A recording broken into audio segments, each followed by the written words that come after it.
Assalamualaikum warahmatullahi wabarakatuh. Bersama dengan saya Muhammad Iqbal Hikmatyar. Kali ini kita akan membahas tentang apa itu saham. Bahasan kita kali ini, yang pertama tentang pengertian saham, yang kedua ada tujuan adanya saham, terus ada bentuk saham, yang keempat ada hukum saham, fundamental saham, dan terakhir ada transaksi saham. Oke. Yang pertama, ada quotes dari investor terkemuka di dunia, yaitu Bapak Warren Buffett.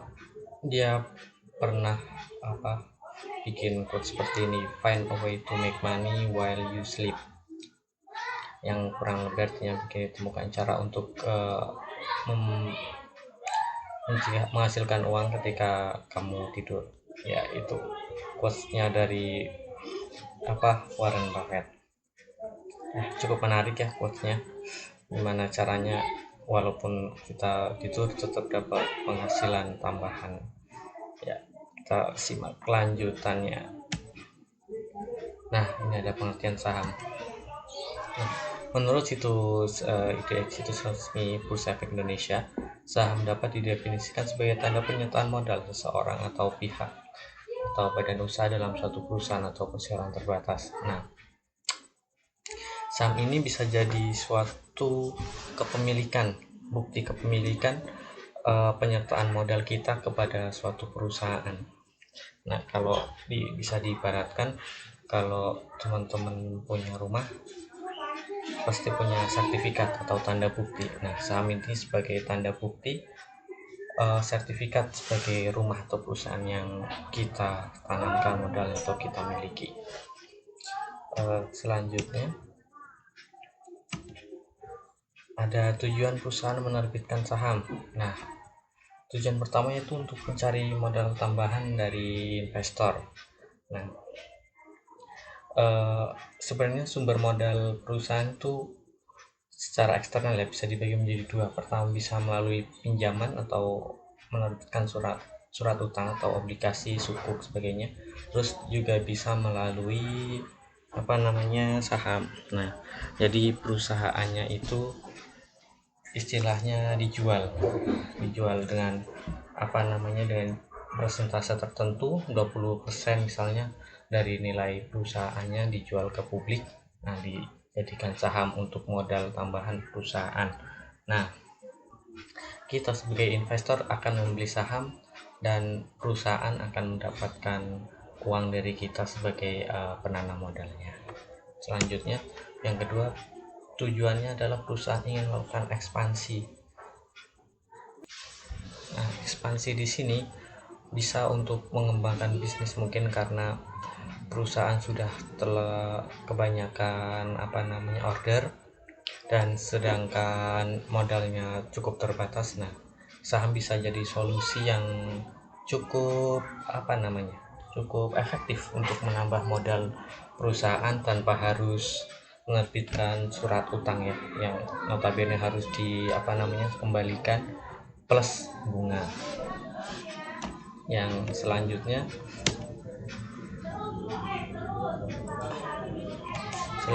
untuk menambah daya saing perusahaan.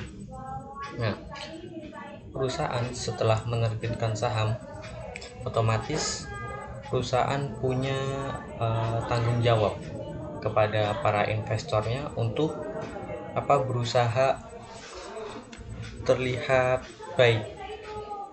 Dalam artian begini, perusahaan harus terus berusaha untuk menjaga kepercayaan para investor agar tetap menanamkan modalnya di perusahaan tersebut. Nah, sehingga investor tidak meninggalkan perusahaan tersebut dan membawa uangnya dari perusahaan tersebut.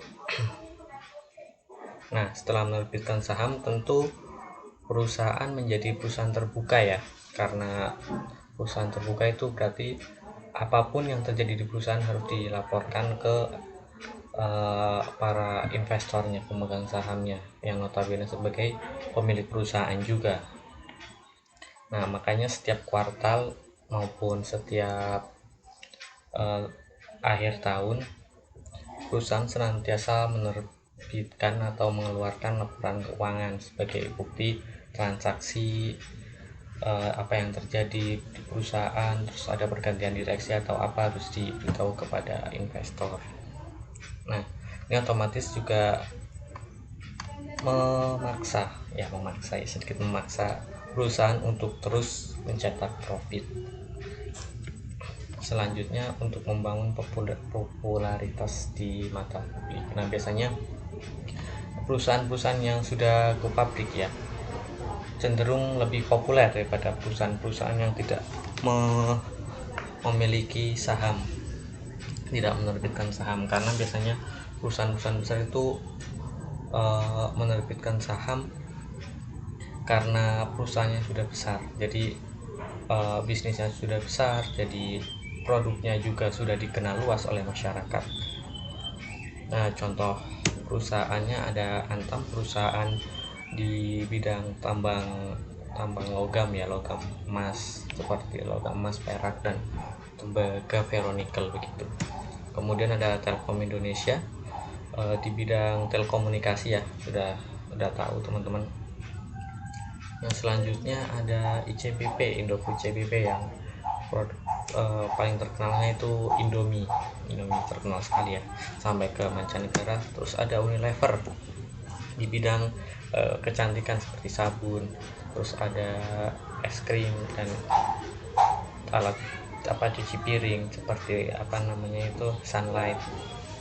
Selanjutnya ada di tambang batubara, ada Aro Energi. Kalau teman-teman tahu dari Baldir Thohir, tahu kakaknya Erick Thohir, nah beliau ini pemilik ya, bisa dibilang pemilik mayoritas Adaro juga. Terus ada BCA, saham perbankan terkemuka swasta di Indonesia, Bank BCA. Oke, next. Nah, bentuk saham secara klaim atau hak tagih. Pertama ada saham umum atau common stock. Nah, jenis saham ini yang umum diterbitkan oleh perusahaan-perusahaan yang go public atau istilahnya IPO, initial public offering gitu ya. Memperdagangkannya di bursa sesuai jam kerja bursa. Nah, jam bursa sendiri itu dari jam 9 sampai jam 11.30. Terus sesi pertama, sesi keduanya jam 13.30 sampai 14.49. Nah, untuk sebelum pandemi corona, jam bursa dimulai dari jam 9 sampai jam 12, lalu dilanjutkan pada jam 1 sampai jam 4 sore. Nah, ini karena pandemi corona dipangkas waktunya jadi. Nah, ini bentuknya. Nah, ini sebenarnya bentuk yang telah dicetak oleh perusahaan sebagai tanda penyertaan modal. Sedangkan kalau kita membelinya di smartphone atau bisa secara online atau daring, kita cuma tercatat namanya. Ibarat kita punya uang yang berada di kartu ATM. Nah, itu tercatat di perbankan saja, kita nggak punya fisik, tapi secara elektronik ada. Nah, ini namanya warkat ya, warkat, surat saham yang sudah dikeluarkan oleh perusahaan sebagai tanda bentuk penyertaan modal.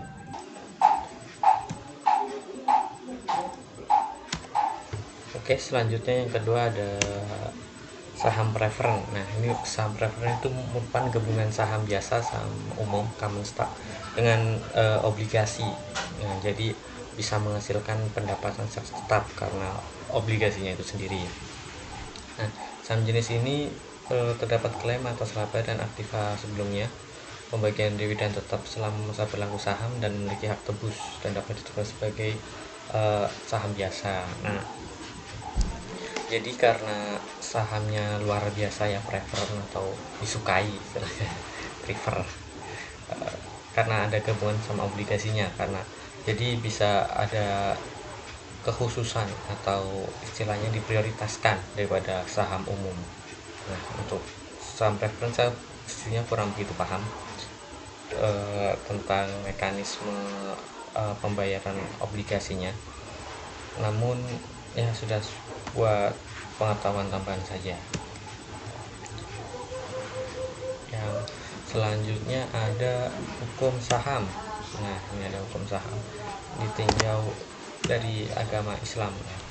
Pertama, ada fatwa tentang pasar modal syariah yang diterbitkan Dewan Syariah Nasional Majelis Ulama Indonesia pada tahun 2001.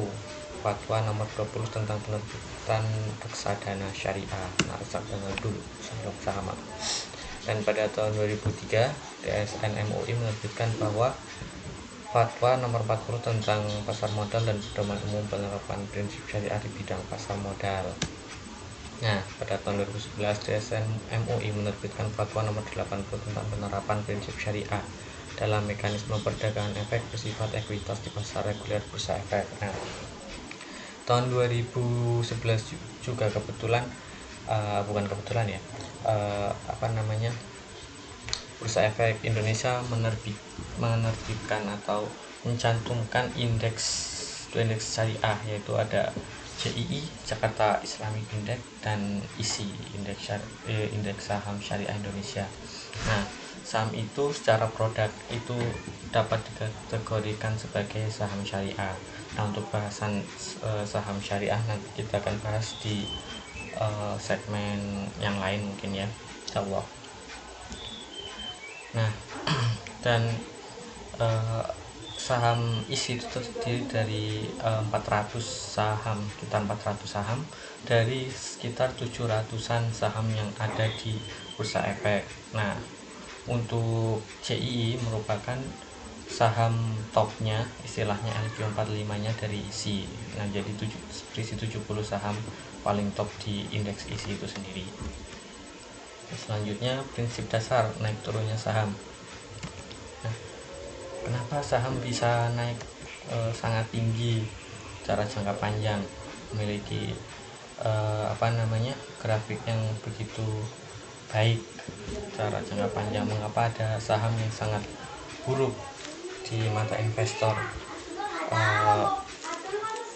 Harga sahamnya bisa anjlok, turun terus sampai bahkan malah di level terendahnya di Rp50.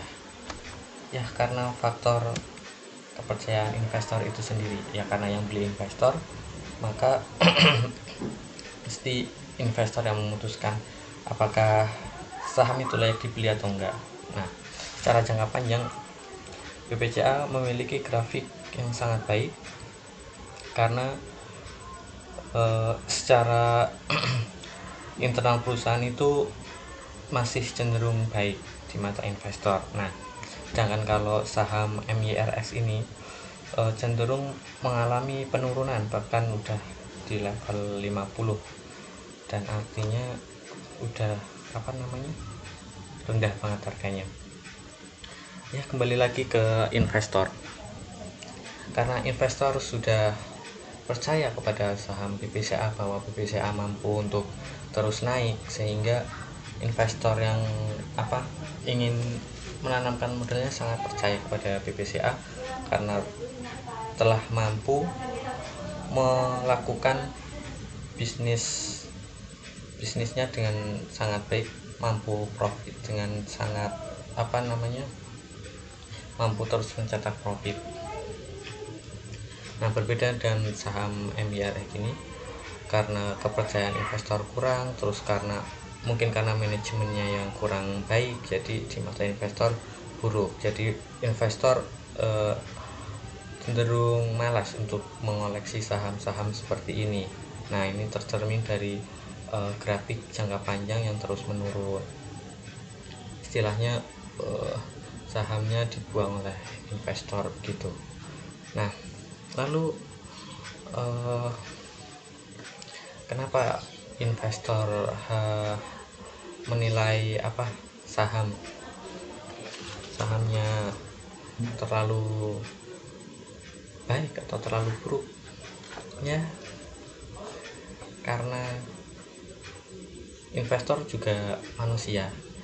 Investor juga pengen suatu kepastian dari emiten yang bersangkutan. Jadi investor juga butuh keamanan dananya karena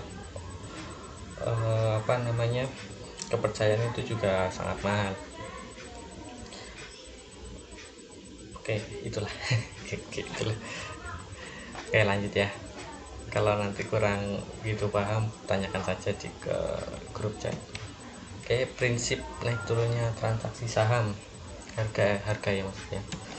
Harga saham secara jangka pendek. Kalau secara jangka pendek biasanya masih ada hubungannya dengan supply and demand atau stok barang dengan permintaan. Nah, saat stoknya tetap, anggap aja stok sahamnya tetap ya, mungkin dalam beberapa waktu saja mungkin ditambah melalui right issue atau melalui penerbitan saham baru. Nah, anggap aja stoknya tetap. Namun satu kondisi, karena entah ada isu atau suatu laporan keuangan yang keluar dari perusahaan hingga kepercayaan investor berubah. Nah, perubahan ini yang kita lihat, kepercayaan ini. Nah, atau istilahnya demand atau permintaan yang dilakukan oleh investor. Saat permintaan meningkat, jumlah investor yang ingin mengoleksi suatu saham meningkat, sedangkan stoknya terbatas, maka sahamnya nanti akan cenderung melambung tinggi ya teman-teman, melambung. Berbeda kalau sahamnya banyak, namun investor malah cenderung untuk menjauhi, sehingga malah cenderung menjual. Jadi nggak ada permintaan, malah nanti oversupply, supply-nya sangat banyak. Terus sahamnya dijual dengan murah, terus istilahnya investor melakukan jual murah gitu ya, maka mau nggak mau ya sahamnya harus turun, terdepresiasi istilahnya. Nah, bagaimana nanti kalau ada isu baru lagi, ya nanti akan mengikuti sesuai dengan hukum supply and demand, stok dan permintaan. Kalau nanti isunya berbalik menjadi isu yang baik, mungkin saja naik lagi. Oke, itu ya. Terus ada cara transaksi saham. Pertama, melalui pasar reguler, merupakan transaksi yang paling sering. Nah, karena pasar reguler ini yang paling banyak ya, termasuk juga bisa melalui online, daring, melalui ponsel maupun komputer teman-teman. Jadi ini yang paling banyak ditransaksikan. Nah, dengan minimum harga transaksi itu 50 per lembar. Jadi kalau mau beli saham tertentu itu nggak bisa di bawah 50 dan dikenai aturan T+2. Nah, nanti kita bahas apa itu T+2. Dan minimum pembelian itu 1 lot atau 100 lembar saham. Oke. Kedua, ada pasar negosiasi, yaitu transaksi dilakukan tawar-menawar antara penjual dan pembeli. Transaksi tetap bisa dilakukan walaupun harganya di bawah 50. Nah, berbeda sama dengan pasar reguler. Kalau pasar negosiasi ini bisa di bawah 50. Misalnya saham ABCD, kalau di pasar reguler minimal 50, di pasar negosiasi bisa melakukan transaksi walaupun harganya Rp20 per lembar, Rp30 per lembar. Nah, itu tetap bisa, dan bisa melakukan dalam satuan, nggak harus satu lot. Misalnya teman-teman mau jual 1.050.000 lembar saham, nah itu bisa. Lalu selanjutnya ada pasar tunai, yaitu mirip dengan pasar reguler, hanya saja nggak ada aturan T+2. Artinya saat itu juga transaksi bisa diselesaikan oleh KSEI, nggak ada mekanisme T+2. Jadi teman-teman beli saat itu atau jual saat itu, maka langsung tercatat oleh KSEI, langsung diselesaikan. Oke. Selanjutnya ada skema T+2. Nah, ini yang sebelumnya udah disinggung ya, merupakan skema dari BEI di mana saham akan dicetak oleh KSEI atau Kustodian Central Efek Indonesia. Nah, Kustodian Central Efek Indonesia itu ibaratnya kayak banknya untuk pasar modal. Kalau BEI kan cuma kayak lembaganya doang. Nah, KSEI itu yang nyimpan duitnya, yang melakukan pencatatan, terus duitnya disimpan KSEI. Nah, sekuritas itu sebagai istilahnya cuma sebagai perantara antara kita nasabah atau investor ke KSEI. Nah, itu lewatnya ke sekuritas namanya. Nah, yang nyimpan tetap KSEI dan nyatet juga setelah 2 hari kerja bursa dan sekaligus penyelesaian transaksi saham. Nah, ini akan saya contohkan di sini. Nah, misal teman-teman beli saham di tanggal 3 ini. Nah, tanggal 3 ini saham teman-teman beli saham Astra misalnya. Nah, maka pencatatan akan dilakukan oleh KSI setelah 2 hari pembelian, yaitu pada 1, 2. Nah, akan diselesaikan pada tanggal 5. Nah, akan diselesaikan pada tanggal 5. Nah, bagaimana kalau kita belinya tanggal 19? Teman-teman beli saham Astra misalnya tanggal 19. Nah, maka akan dicatat pada tanggal, karena ini hari libur, ini juga libur cuti di bursa, maka akan mulai dicatat pada 24 dan berakhir pada tanggal 25. Nah, di sini. Jadi pencatatan atau transaksi akan tercatat di KSEI pada tanggal 25 begitu. Kecuali melalui pasar tunai tadi ya, maka itu langsung pada itu juga. Ini khusus untuk pasar reguler. Nah, ini ada potensi keuntungan saham. Pertama yaitu dari capital gain, merupakan selisih antara harga beli dan harga jual akibat adanya harga saham yang terus berfluktuasi. Jadi misalnya teman-teman beli saham Astra di 5.000, kemudian sorenya naik menjadi 5.200, maka teman-teman dapat untung Rp200 per lembar saham. Nah, berarti satu lot teman-teman bisa untung 20.000 kira-kira begitu.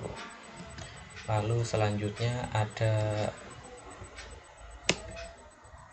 keuntungan dari dividen, merupakan pembagian keuntungan yang diberikan perusahaan yang berasal dari keuntungan yang dihasilkan oleh perusahaan atau emiten itu. Nah, setelah perusahaan melakukan kegiatan produksi maupun melakukan penjualan, nah itu akan mendapatkan suatu keuntungan. Nah, keuntungan itu akan dibagikan ke kita sebagai investor, sebagai pemilik perusahaan, sesuai dengan saham yang kita miliki.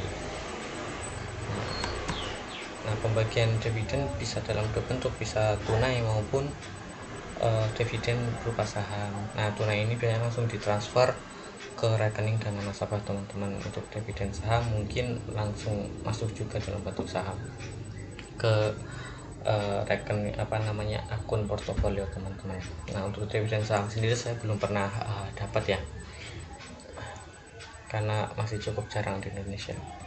Nah, ini dividen. Oke.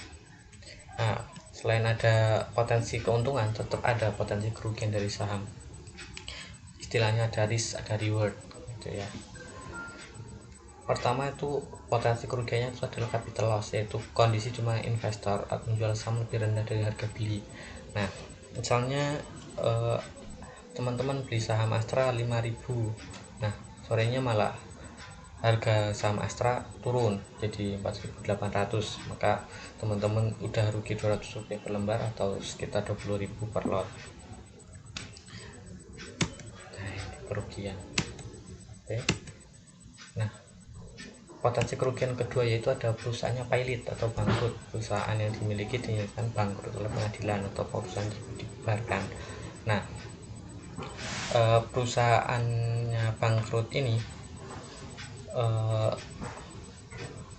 bisa karena penjualannya, atau mungkin karena skandal ya, biasanya skandal atau suatu kecurangan yang telah dilakukan, sehingga menutupi kerugian yang ada. Kerugiannya itu nggak dilaporkan secara terbuka ke investor-investor yang lain, istilahnya berusaha untuk memperbagus laporan keuangan. Nah, gimana nasib kita sebagai investor kalau perusahaannya bangkrut? Nah, saat perusahaannya bangkrut, asetnya maka akan dijual atau dilelang, istilahnya dijual atau dilelang. Nah, untuk menutupi liabilitas atau hutang yang ditanggung oleh perusahaan ke pihak terkait. Nah, saat masih ada dana atau uang yang tersisa, maka kita sebagai investor akan mendapatkan dana tersebut dari sisa hasil liabilitas yang sudah dibayar tadi. Nah, gimana kalau nggak bersisa? Ya kita nggak dapat apa-apa, nol. Nol, kita nggak dapat apa-apa. Jadi ya itulah resikonya. Makanya teman-teman harus jeli dalam memilih saham.